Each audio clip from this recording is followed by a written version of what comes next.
તો મીઠાના ડબ્બામાં રાખી દો આ એક વસ્તુ। મિત્રો, સૌથી પહેલાં તો તમે કોમેન્ટ બોક્સમાં અમને જણાવો કે તમે તમારા ઘરમાં મીઠાનો ડબ્બો અલગથી રાખો છો કે નહીં, કારણ કે જો તમારી પાસે અલગથી એક મીઠાનો ડબ્બો નથી તો આજે જ એક એવા ડબ્બાની વ્યવસ્થા કરી નાખો જેમાં તમારે મીઠું ભરવાનું રહેશે, કારણ કે આજે અમે તમને જે ઉપાય વિશે જણાવી રહ્યા છીએ તે ઉપાયમાં તમારે મીઠાના ડબ્બામાં આ એક વસ્તુ મૂકવાની છે જેના વિશે તંત્રશાસ્ત્રમાં લખેલું છે, અને જેવી તમે તે વસ્તુને મીઠાના ડબ્બામાં રાખો છો તો માની લો કે તમને તમારા જન્મોજન્મની ગરીબી, તકલીફો, કષ્ટો અને સમસ્યામાંથી મુક્તિ તો મળશે જ, પરંતુ તમારા જીવનમાં સુખ, સમૃદ્ધિ, ધન દોલત અને ઐશ્વર્યની પ્રાપ્તિ થશે। આ વાત સમજી લો કે જ્યોતિષશાસ્ત્રમાં સ્પષ્ટ લખેલું છે, જો ઘરમાં મીઠાનો ડબ્બો ખાલી થઈ જાય છે તો તે ઘરની પરિસ્થિતિમાં ઘણો ફરક પડે છે અને તે ઘરના વાસ્તુ દોષો પણ ખરાબ થવા લાગે છે। જો તમે મીઠાનું ધ્યાન રાખતા નથી તો તમારે તમારા જીવનમાં અનેક પ્રકારની સમસ્યાઓનો સામનો કરવો પડે છે, પરંતુ જો તમે મીઠાનો આ ઉપાય કરો છો જેના વિશે તંત્રશાસ્ત્રમાં લખેલું છે તો આ ઉપાય કરવાથી તમારા જીવનમાં સુખ, સમૃદ્ધિ અને ધન દોલત આવશે। તમારા જીવનમાં દરેક પ્રકારની ગરીબી, મુશ્કેલી, કષ્ટ, સમસ્યાઓ, દુઃખ, દરિદ્રતામાંથી મુક્તિ મળશે। તમને સાક્ષાત દેવી લક્ષ્મીજીનું વરદાન અને આશીર્વાદ પ્રાપ્ત થશે। મીઠું એક એવી વસ્તુ છે જે ભારતના દરેક ઘરમાં હોય છે, પરંતુ આ મીઠાના ઉપાયો કેવી રીતે કરવાના હોય છે આ દરેક વ્યક્તિ જાણતો નથી। આજે આ વિડીયોમાં અમે તમને તંત્રશાસ્ત્ર અનુસાર મીઠાના તે ઉપાયો વિશે જણાવવા જઈ રહ્યા છીએ। જો તમે તેને યોગ્ય રીતે અને યોગ્ય સમયે કરશો તો તમને દેવી લક્ષ્મીજીનું વરદાન અને આશીર્વાદ મળશે, જેના પછી તમારા જીવનમાં સફળ થવાથી તમને કોઈ રોકી શકશે નહીં। મિત્રો, ધ્યાનથી સાંભળજો, જો તમે દેવી લક્ષ્મીને પ્રસન્ન કરવા માંગતા હો તો તંત્રશાસ્ત્ર અનુસાર મીઠાના ઉપાયો કરવા જોઈએ જે અમે તમને જણાવી રહ્યા છીએ, અને જો તમે આ ઉપાય યોગ્ય સમયે કરશો તો તમારા જીવનમાં ચમત્કારિક અસર જોવા મળશે। માત્ર તમે જ નહીં, તમારા સમગ્ર પરિવારમાં પણ સકારાત્મક પરિવર્તન આવશે। માત્ર તમને જ નહીં, પરંતુ તમારા સમગ્ર પરિવારને માતા લક્ષ્મીનું વરદાન અને આશીર્વાદ મળશે, જેના પછી તમે તમારા જીવનમાં ઘણા આગળ વધશો અને ખૂબ જ સફળ થશો।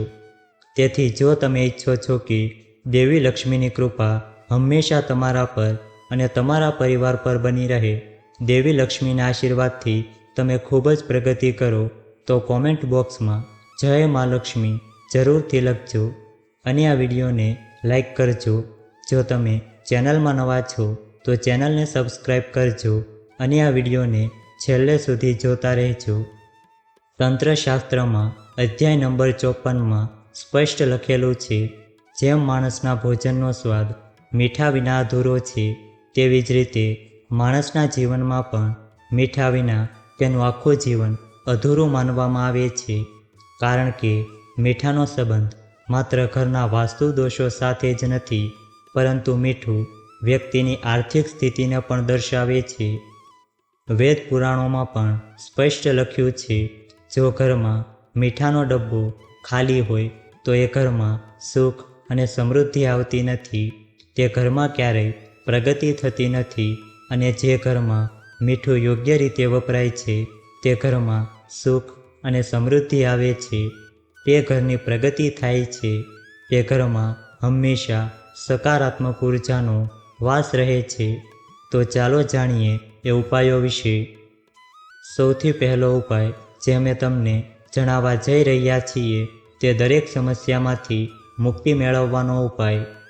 જો તમારા ઘરના તમામ લોકો જે પણ કામ કરે છે તેમાં ઘણી સમસ્યાઓનો સામનો કરવો પડે છે, ઘણા અવરોધો છે, તમારા ઘરની પ્રગતિ અને આશીર્વાદ સંપૂર્ણપણે બંધ થઈ ગયા છે, તો તમને જે ઉપાય જણાવવામાં આવી રહ્યો છે તેનું પાલન કરો. આ ઉપાય કર્યા પછી તમારા ઘરમાં સકારાત્મક ઉર્જાનો વાસ થશે. તમારા ઘરની પણ પ્રગતિ થશે. તમારા પરિવારના દરેક સભ્ય તેમના જીવનમાં ખૂબ જ સફળ થશે અને ખૂબ આગળ વધશે. જો તમે ઘરે કચરા પોતા કરો છો તો કચરા પોતા માટે ઉપયોગમાં લેવાતા પાણીમાં માત્ર 1 ચપટી મીઠું નાખી દો. ગુરુવારના દિવસે ઘરમાં ક્યારેય કચરા પોતા ન કરવા જોઈએ. જો તમે ગુરુવારે તમારા ઘરમાં કચરા પોતા કરશો તો તેનાથી તમારા ઘરમાં નકારાત્મક ઉર્જાનો વાસ થશે. જ્યારે પણ તમે ગુરુવાર સિવાય કોઈ પણ દિવસે ઘરમાં કચરા પોતા કરો ત્યારે પાણીમાં થોડું મીઠું નાખો અને તે જ મીઠાના પાણીથી આખા ઘરમાં કચરા પોતા કરો. જો તમે આ કરો છો તો વિશ્વાસ કરો કે તમારા ઘરની બધી નકારાત્મક શક્તિઓ દૂર થઈ જશે અને તમારા ઘરમાં સકારાત્મક ઉર્જાનો વાસ થશે. જે ઘરમાં સકારાત્મક ઉર્જાનો વાસ હશે તે ઘરમાં માતા લક્ષ્મીનો વાસ થશે. જો તમે ખૂબ મહેનત કરો છો, તમે સખત પરિશ્રમ કરો છો, પરંતુ તમને તેનું પરિણામ મળતું નથી, તો આ મહાન ઉપાય કરો જે અમે તમને જણાવી રહ્યા છીએ. તો ધ્યાનથી સાંભળજો. તમારે આ ઉપાય ગુરુવારે કરવાનો છે. રાત્રે સૂતા પહેલાં કરવાનો છે. એક કાચનો ગ્લાસ લ્યો, તેને ગંગાજળથી ભરી દો. ગંગાજળ બજારમાં તમને 20 થી 25 રૂપિયામાં મળી જશે.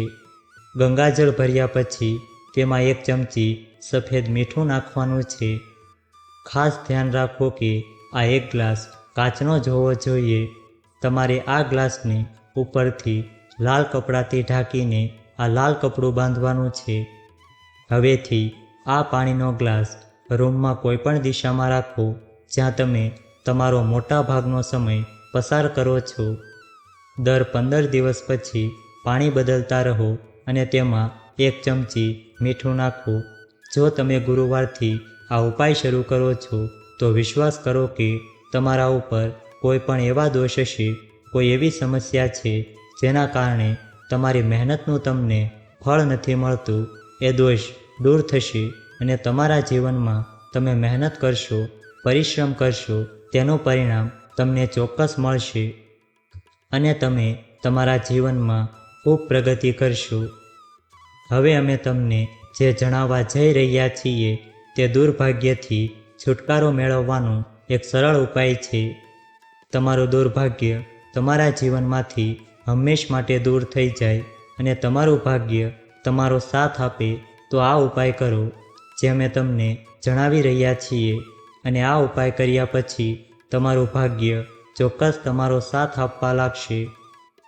જુઓ, તમારે આ ઉપાય દરરોજ ગુરુવારે કરવો પડશે અને તમારે ઓછામાં ઓછા 21 દિવસ સુધી આ ઉપાય કરવો પડશે. જ્યારે લોકો સવારે નહાતા હોય ત્યારે તેમણે નહાવાના પાણીમાં 1 ચમચી સફેદ મીઠું નાખવાનું છે. જો તમે સતત 21 દિવસ સુધી આ કરો છો તો તમારું ભાગ્ય તમારો સાથ આપશે. ત્યારબાદ તમે જે પણ કાર્ય શરૂ કરશો તેમાં તમને સફળતા મળશે. હવે અમે તમને જે ઉપાય જણાવવા જઈ રહ્યા છીએ તે ઉગ્ર ગ્રહને શાંત કરવાનો એક સરળ ઉપાય છે. જો તમારી ઉપર શનિ દોષ છે, તમે આ બાબતને લઈને ખૂબ જ ચિંતિત છો, જો તમારા જીવનમાં પરિસ્થિતિ ખરાબ થઈ રહી છે, તો તમારે મંગળવાર કે શનિવારે જ્યારે પણ તમે દહીં ખાઓ છો ત્યારે તેમાં અડધી ચમચી કાળું મીઠું મિક્સ કરવું જોઈએ. જો તમે આમ કરશો તો જે કંઈ પણ શનિ દોષ, મંગળ દોષ, આવી કોઈ પણ સમસ્યા, તેનો પ્રકોપ લગભગ નહિવત થઈ જશે. જુઓ, દોષો ક્યારેય દૂર થઈ શકતા નથી. જો તમે શનિવાર અને મંગળવારે દહીં ખાતી વખતે દહીંમાં થોડું કાળું મીઠું ભેળવીને તેનું સેવન કરો છો તો દોષનો પ્રકોપ ઓછો થઈ શકે છે. જો આ વિડીયો તમને પસંદ આવ્યો હોય તો વિડીયોને લાઈક કરજો, ચેનલને પણ જરૂરથી સબસ્ક્રાઈબ કરજો અને બાજુમાં આપેલા બેલ આઇકનને પ્રેસ કરીને ઓલ ઉપર સિલેક્ટ કરી લેજો, જેથી તમને વિડીયોની નોટિફિકેશન સૌથી પહેલાં મળતી રહે અને કોમેન્ટ બોક્સમાં જય મા લક્ષ્મી જરૂરથી લખજો. વિડીયોને છેલ્લે સુધી જોવા બદલ આપનો ખૂબ ખૂબ આભાર.